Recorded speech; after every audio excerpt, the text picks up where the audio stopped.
ദൈവനാമം മഹത്വപ്പെടുമാറാകട്ടെ. അനുഗ്രഹമേറിയതും മനോഹരവുമായ നല്ലൊരു പകൽക്കാലം ദൈവത്തിൻ്റെ മാറ്റമില്ലാത്ത വചനം വായിച്ചുകൊണ്ട് ദൈവത്തെ പാടി ആരാധിക്കാം. വായനാ വേദഭാഗം യോഹന്നാനുണ്ടായ വെളിപ്പാട് 1-ാം അധ്യായം 1-2 വാക്യങ്ങൾ. യേശുക്രിസ്തുവിൻ്റെ വെളിപ്പാട്. വേഗത്തിൽ സംഭവിപ്പാനുള്ളത് തൻ്റെ ദാസന്മാരെ കാണിക്കേണ്ടതിന് ദൈവം അത് അവന് കൊടുത്തു. അവൻ അതു തൻ്റെ ദൂതൻ മുഖാന്തരം അയച്ചു തൻ്റെ ദാസനായ യോഹന്നാന് പ്രദർശിപ്പിച്ചു. ആമേൻ.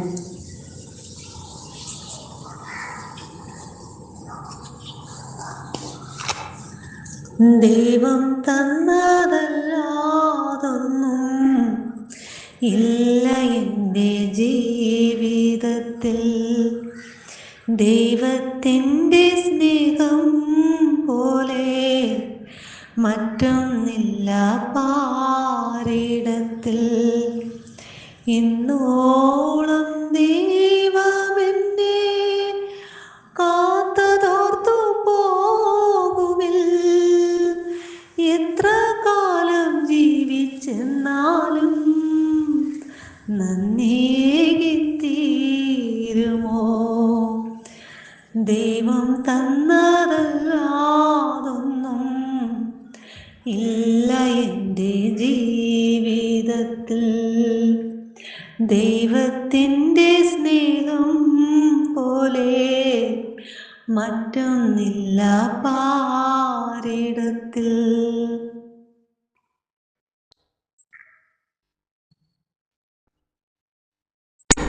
മെഴുതിരി നാളം തെളിയുമ്പോൾ നീ എന്നാത്മാവിൽ പ്രകാശമായി.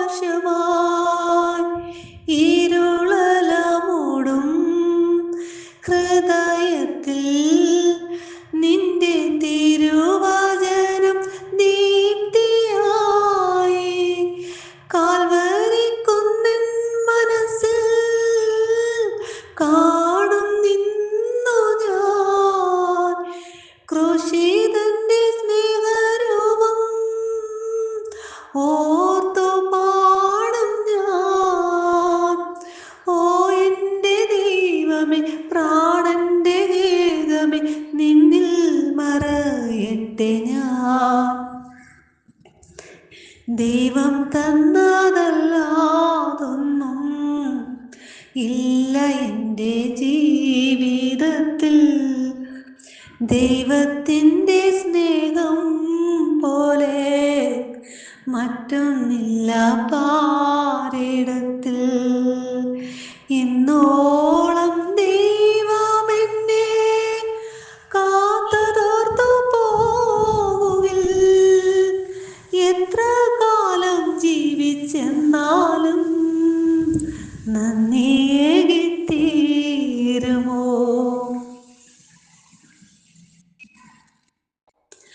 എൻ്റെ സങ്കടത്തിൽ പങ്കുചേരും ദൈവം ആശ്വാസം പകർന്നിടും.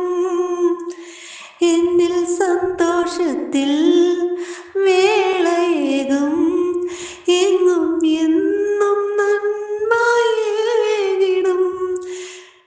പിഴവുകൾ ഏറ്റു ചെന്നാൽ ക്ഷമയരുളും. തിരുഹൃദയം എനിക്കായി തുറന്നു തരും. ഓ എൻ്റെ ദൈവമേ, ജീവന്റെ മാർഗമേ, നിന്നോട് ചേരട്ടെ ഞാൻ. ദൈവം തന്നതല്ലാതൊന്നും ഇല്ല എൻ്റെ ജീവിതത്തിൽ. ദൈവത്തിൻ്റെ സ്നേഹം പോലെ മറ്റൊന്നില്ല പാരിടത്തിൽ. ഇന്നോളം ദൈവമെന്നെ കാത്തതോർത്തു പോകുവിൽ. എത്ര കാലം ജീവിച്ചെന്നാലും നന്ദിയേകിത്തീരുമോ? ദൈവം തന്നതല്ലാതൊന്നും ഇല്ല എൻ്റെ ജീവിതത്തിൽ ദൈവത്തിൻ്റെ സ്നേഹം പോലെ മറ്റൊന്നില്ല